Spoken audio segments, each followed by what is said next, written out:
在思维放空了5分钟之后，年轻气盛的布鲁斯·布朗大脑里出现的第一个问题，就是这个街区谁比自己还要狠，还要坏。他现在整个人处在刚刚那种出离愤怒的状态之中，可是眼前已经没有叶晨这个承载愤怒的目标，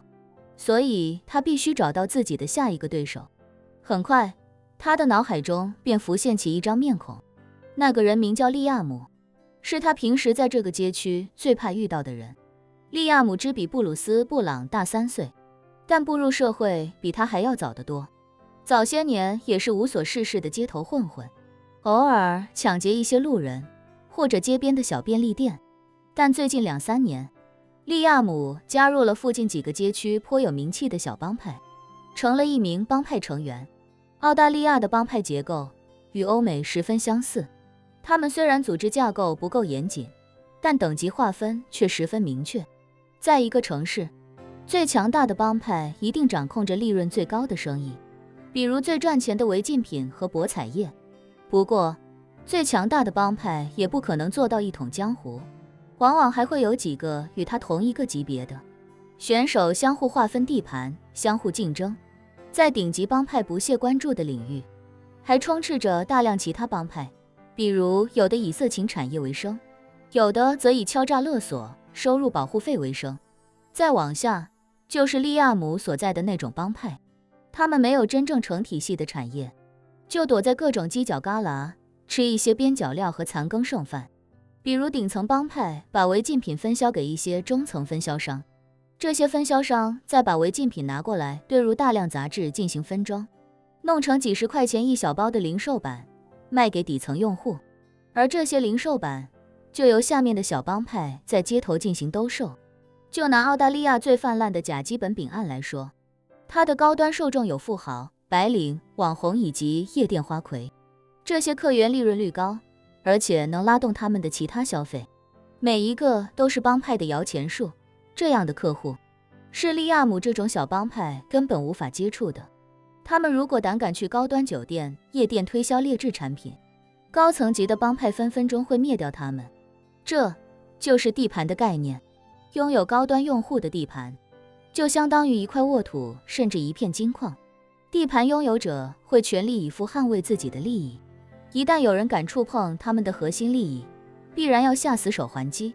也正因为如此，利亚姆所在的帮派只能混迹街头，卖给那些靠偷摸拐骗才能弄到几十块钱的穷光蛋瘾君子。可即便如此，利润空间也非常丰厚。一小包100澳币的违禁品，至少能给他们带来40澳币的利润。他们的小帮派只要能控制一个贫民区，覆盖几百个瘾君子，每天靠着这帮毒虫，就至少有上万澳币的净利润。利亚姆在这个帮派虽然只是吊车尾的小弟，每天分到几百澳币也不是难事。在墨尔本的贫民区，一天几百澳币已经是很不错的收入水平了，因为墨尔本的中位数收入也就是一天100多澳币上下，而利亚姆一天几百澳币，一年360天无休，一年至少能赚10万澳币，在墨尔本超过了大部分的白领。反观布鲁斯·布朗就差太多了，他想进这样的帮派，但是一直没有机会。他的小团体又没有属于自己的地盘，根本不敢乱做违禁品的生意，所以根本就没有一个稳定的收入来源。偶尔在街上抢点钱，几乎就是他唯一的收入来源。几个月前，布鲁斯·布朗攒了几百澳币，说了很多好话，才让利亚姆赏脸，跟他一起吃了顿饭。饭桌上，布鲁斯·布朗把点的昂贵食材都给了利亚姆，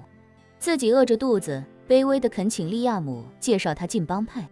但利亚姆吃完喝完，擦擦嘴，告诉布鲁斯·布朗说，像他这样的小瘪三，根本没资格进自己所在的帮派，自己吃他的饭都已经是自降身价。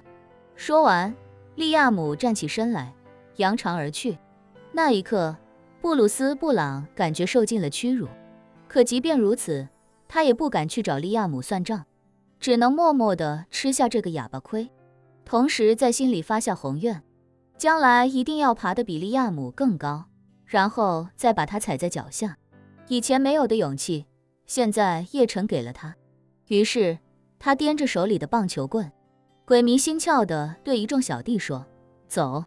把利亚姆找出来，再把他干掉。以后我就是整个墨尔本南区最厉害的新秀，说不定他老大会因此欣赏我，让我取代他的位子。到时候我们就真的飞黄腾达了。”心理暗示等同于思想钢印，会让人对暗示的内容深信不疑，甚至因此而忘记现实，忽略现实。布鲁斯·布朗本来就是个文化水平不高，素质比文化水平更低的混混，他对这个世界的认知本身就极其肤浅，再加上看多了黑帮电影，总觉得说不定某个特殊的契机，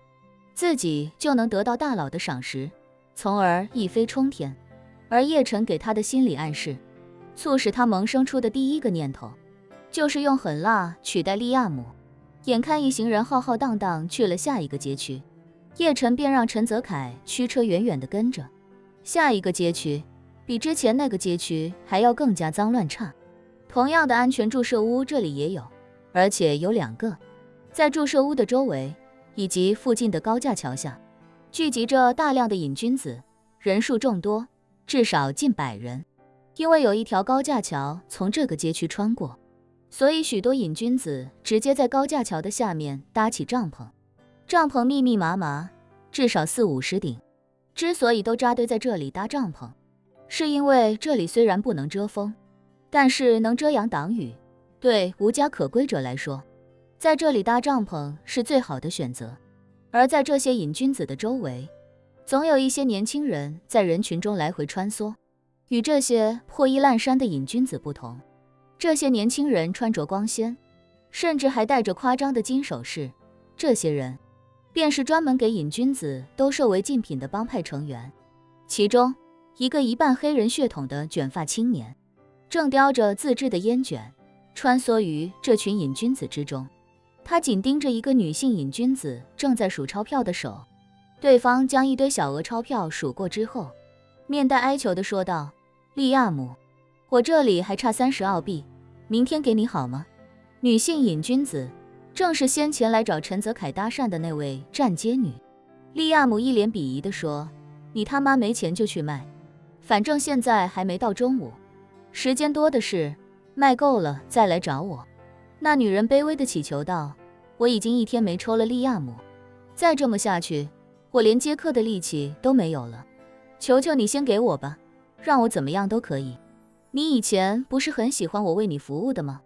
利亚姆嫌弃地说道：“我现在好歹也是圣兰帮的正式成员，再接受你的服务，我在帮派的脸还要不要了？你他妈最好少说废话，赶紧去赚钱。”女人表情绝望，想继续恳求，可又怕惹怒了对方，一时进退两难。利亚姆看了他一眼，随即挑眉说道：“这样吧，也别说我不照顾你，东西呢，我可以先给你，不过你抽完之后就要努力工作，争取多接点活。等今天晚上8点钟，我来找你，到时候你要连本带利还我50澳币。50？女人表情惊愕，欠30澳币，1个白天的时间就要还50，利息几乎将近1倍。他混迹街头这么多年，还没见过这么黑心的帮派成员。可是眼下他也没有什么选择，身心都在遭受巨大的折磨，只能硬着头皮答应下来道：“好，50就50。”利亚姆娴熟地将一小包违禁品递给他，警告道：“说好了，如果你今晚8点钟给不到我50澳币，明天就变80了。”女人点头如捣蒜，没问题。说罢，赶紧拿着违禁品钻进了一顶破烂不堪的帐篷里。利亚姆冷笑2声，正准备找下一个客户，这时忽然听见有人大喊一声：“利亚姆！”他刚回过身，就见一条黑影朝着脑门闪了过来。布鲁斯·布朗这一棒球棍直奔着利亚姆的脑袋而来，就像刚才对叶晨下手时一样，已经做好了要对方命的准备。利亚姆运气不错，江湖经验也丰富，眼看黑影过来，根本顾不得搞清楚来的是什么，下意识先把头扭到一边，紧接着就感觉肩膀猛地一阵剧痛，双腿都被砸得瘫软起来。原来那棒球棍擦过他的脸，直接砸在了他的肩膀上，将右肩膀砸得粉粉碎。利亚姆疼得钻心，看清来人之后，顿时怒火中烧，破口大骂：布鲁斯·布朗，你他妈一个小瘪三，竟然敢打我！利亚姆眼睛血红，打你？你也太小看我了，利亚姆，我今天要你死！说罢，他立刻抡起棒球棍，再度朝着利亚姆砸去。利亚姆手里没有武器，眼看对方拿出要命的架势，只能踉跄着跑开，而布鲁斯·布朗则扛着棒球棍飞身便追了上来。另外一群年轻人也像疯了一样，一窝蜂地追了上去，场面一度极其混乱。这时，另外几名帮派成员看到变故，立刻冲了上来。利亚姆肩膀重伤，跑起来跌跌撞撞，没2步就失去平衡，扑倒在地。布鲁斯·布朗抓住机会冲到跟前，正想一棍砸断利亚姆的腿，旁边立刻有人用枪指着他怒喝道：把棒球棍放下！